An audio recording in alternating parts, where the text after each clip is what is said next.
यदि आप दल गुलाम हैं और आपका मानसिक खतना हो चुका है तो इस वीडियो को मत देखिए, लेकिन अगर आप सच्चे राष्ट्रभक्त हैं तो इस वीडियो को अंत तक देखिए। क्या उस व्यक्ति को भारत रत्न देना चाहिए जिसने बाबर, हुमायूं, तुगलक, गजनी, गोरी, औरंगजेब, खिलजी के इल्लीगल काम को लीगलाइज करने के लिए 1991 में प्लेस ऑफ वर्शिप एक्ट बना दिया?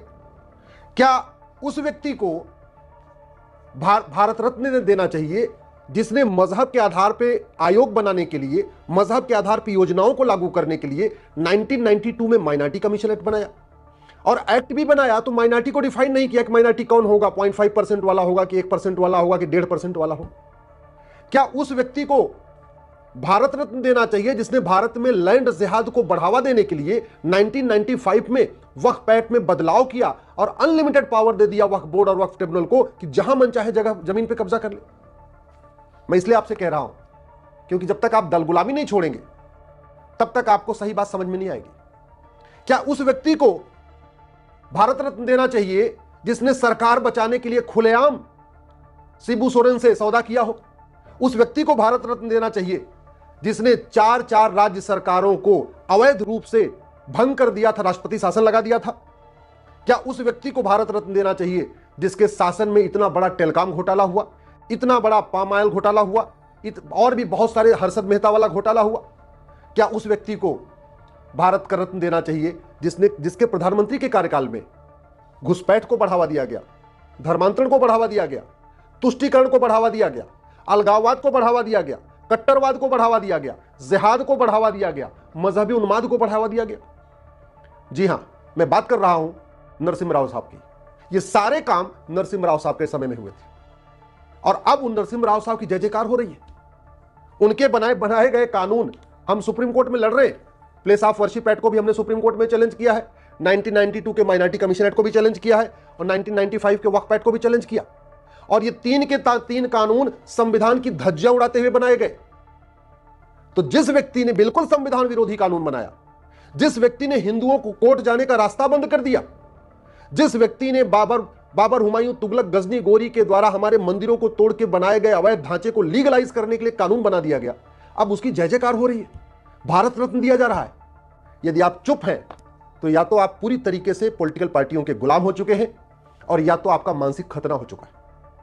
फिर आप संविधान की बात मत करिए, फिर आप बाबा साहब अंबेडकर की बात मत करिए, क्योंकि ये तीन के तीन कानून जो नरसिम्हा राव ने बनाए हैं ये पूरी तरीके से संविधान की धज्जियां उड़ा रहे हैं।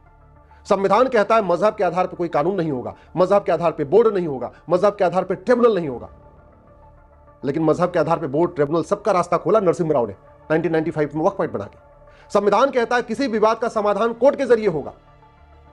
नरसिम्हा राव ने प्लेस ऑफ वर्शिप एक्ट में कोर्ट का दरवाजा बंद कर दिया। मजहब के आधार पर विभाजन हो चुका था, माइनॉरिटी भारत के संविधान में कहीं डिफाइन नहीं है। तो अगर माइनॉरिटी कमीशन बनाना भी था तो सबसे पहले माइनॉरिटी को डिफाइन करना था, वो नहीं किया। ऐसे कैसे हो जाएगा कि भारत के 9 राज्यों में हिंदू जहां 1%, 2%, 3% है वो मेजॉरिटी कहलाते हैं और जो कम्युनिटी वहां पे 90% है वो माइनॉरिटी कहलाती है? उदाहरण के लिए इस नरसिम्हा राव के कानून के कारण उन कश्मीर में जहां हिंदू मात्र 2% बचे वो मेजॉरिटी कहलाते हैं, मुस्लिम्स जहां 96% है वो माइनॉरिटी कहलाते हैं। इस घटिया कानून के कारण लक्षद्वीप में हिंदू जहां 2% है वो भी मेजॉरिटी कहलाते हैं, मुस्लिम 97% है वो माइनॉरिटी कहलाते हैं। इस नरसिम्हा राव के घटिया कानून के कारण नागालैंड में हिंदू जहां 8% बचे हैं वो मेजॉरिटी कहलाते हैं, क्रिश्चियन जो 90% है वो माइनॉरिटी कहलाते हैं। भारत के 9 राज्यों में हिंदू खत्म हो चुके हैं, 800 जिलों में से 200 जिलों में हिंदू खत्म हो चुके हैं, 6000 तहसीलों में से 1500 तहसीलों में खत्म हो चुके हैं। उसका बहुत बड़ा कारण ये माइनॉरिटी जो कानून बना है जो नरसिम्हा राव ने बनाया। क्यों? क्योंकि ये जो माइनॉरिटी आयोग है, जो माइनॉरिटी अफेयर मिनिस्ट्री है, जो माइनॉरिटी की योजनाएं हैं, ये धर्मांतरण को बढ़ाती हैं। और इस कानून के कारण आज की डेट में लगभग 10,000 हिंदुओं का प्रतिदिन धर्मांतरण हो रहा है। इस कानून के कारण बहुत धड़ल्ले से धर्मांतरण हो रहा है। उसका सबसे बड़ा कारण ये, अमीर हिंदुओं के टैक्स के पैसे से गरीब हिंदुओं का धर्मांतरण हो रहा है। कैसे? क्योंकि माइनॉरिटी के नाम पे वजीफा चल रहा है, माइनॉरिटी के नाम पे लोन चल रहा है, माइनॉरिटी के नाम पे और भी दुनिया भर की छूट चल रही है। तो हो क्या रहा है, मुस्लिम्स को फायदा होता है, क्रिश्चियंस को फायदा होता है, जो गरीब हिंदू वो फायदा लेने के लिए वो भी कन्वर्ट हो जाता है। एक बड़ा झगड़ा जो शुरू हुआ है, हिंदू बौद्ध का झगड़ा शुरू हुआ है, हिंदू सिखों का झगड़ा शुरू हुआ, वो भी इसी कानून के कारण शुरू हुआ।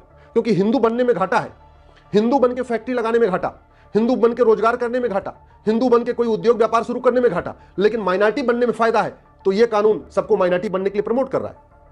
तो बौद्ध अभी उत्तर प्रदेश में, बाकी स्थानों पर लोग नए नए बौद्ध जो बनते जा रहे हैं वो इसी कानून के कारण हो रहे हैं। क्या ऐसे व्यक्ति को भारत रत्न देना चाहिए?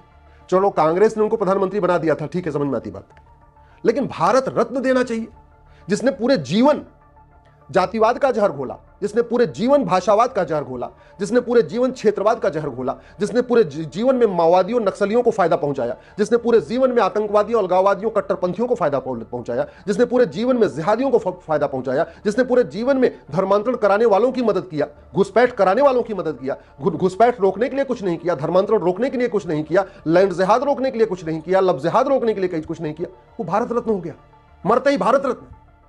मेरा मानना है ये झूठ पाखंड की राजनीति बंद होनी चाहिए। मैं बोलना नहीं चाह रहा था, लेकिन रहा नहीं गया।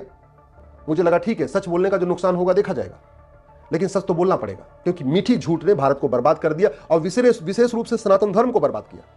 मीठे झूठ ने सत्ताजीवी नेताओं के कारण, ओटजीवी नेताओं के कारण बहुत नुकसान हुआ इस देश का।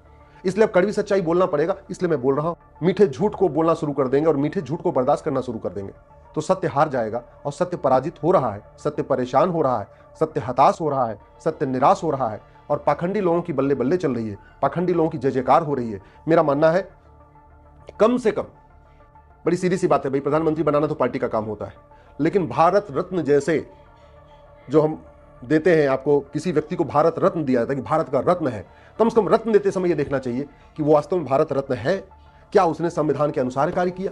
अगर कोई व्यक्ति प्रधानमंत्री होकर प्रधानमंत्री पद के संविधान के खिलाफ काम कर रहा हो तो भारत रत्न का हकदार तो बिल्कुल नहीं हो सकता, सम्मान का भी हकदार नहीं होना चाहिए।